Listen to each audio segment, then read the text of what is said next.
আমাদের দেশে সরকারি চাকরি মানে মানুষের স্বপ্ন। তবে চাকরির বিজ্ঞপ্তি দেখলে অনেকে এক জায়গায় আটকে যায়।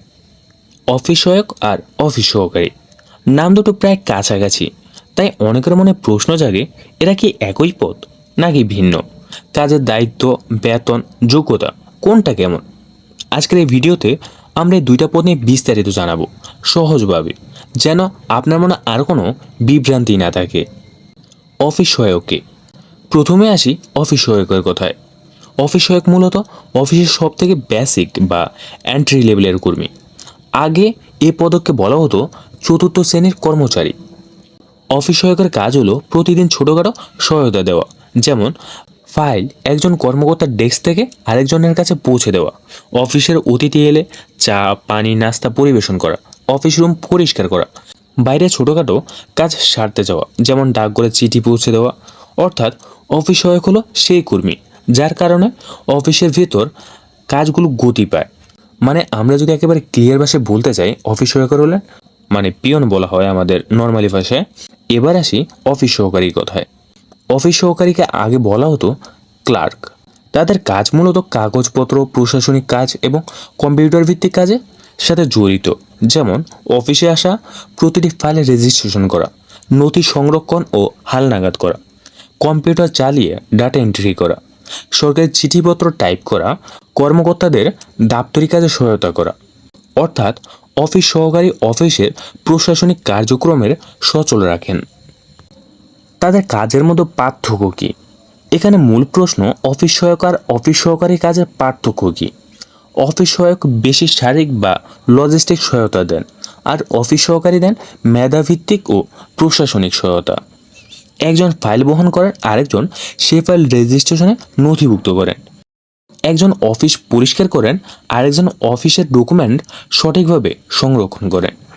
দুজনেই জরুরি, তবে কাজের ধরন একেবারে আলাদা। এবার যোগ্যতার পার্থক্য।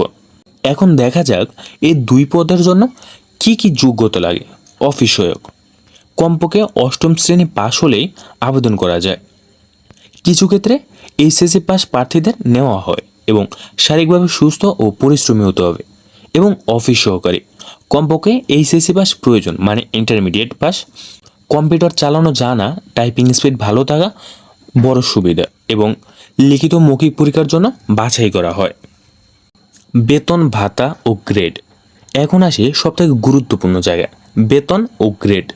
অফিস সহায়কের বেতন হলো 20তম গ্রেডের, মানে 8,250 টাকা থেকে 20,010 টাকা পর্যন্ত। আর অফিস সহকারীর বেতন গ্রেড হলো 16তম, 9,300 থেকে 22,490 টাকা। এছাড়াও দুজনেই সরকারি চাকরিজীবী হওয়ায় একই সুবিধা পান, যেমন উৎসব ভাতা, মেডিকেল ভাতা, বোনাস, অবসর, পেনশন ইত্যাদি সবই পাবেন। দুজন একই রকম পাবেন, কিন্তু স্যালারিটা একটু কম বেশি আছে।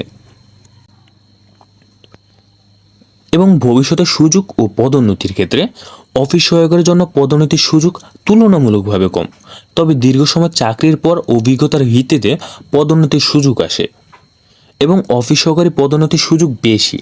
তারা সময় ও অভিজ্ঞতা অনুযায়ী সিনিয়র সহকারী, পরে অফিস সুপার, এমনকি প্রশাসনিক পদেও উঠতে পারেন।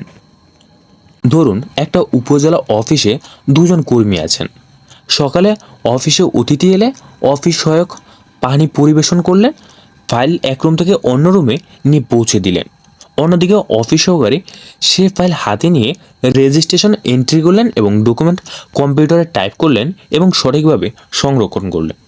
দুজনের কাজ আলাদা হলেও অফিস ঠিকভাবে চালাতে দুজনের অবদান সমান প্রয়োজন। অনেকে মনে করেন অফিস সহায়ক ছোট পদ, কিন্তু সত্য হলো তাদের ছাড়া অফিস চালানোই যাবে না। অন্যদিকে অফিস সহকারী প্রশাসনিক কাজে গুরুত্বপূর্ণ, তাই বলাই যায় অফিস সহায়ক অফিস চালনার শক্তি, আর অফিস সহকারী হলো অফিসের মস্তিষ্ক। তাহলে ব্যাপারটা পরিষ্কার, অফিস সহায়ক আর অফিস সহকারী নামের মিল থাকলেও আসলে কাজ, যোগ্যতা, বেতন সব কিছুতেই পার্থক্য রয়েছে। তাই একটি সত্য ভুলে গেলে চলবে না, দুই পদই সমান গুরুত্বপূর্ণ। অফিস সহায়ক না থাকলে অফিস থেমে যায়, আর অফিস সহকারী না থাকলে প্রশাসন এগোয় না। তাই রাষ্ট্রের সুষ্ঠু কার্যক্রমের জন্য এই দুই পদই অপরিহার্য। সরকারি চাকরি এবং চাকরি সম্পর্কিত আরও তথ্য পেতে আমাদের সাথেই থাকুন। ধন্যবাদ।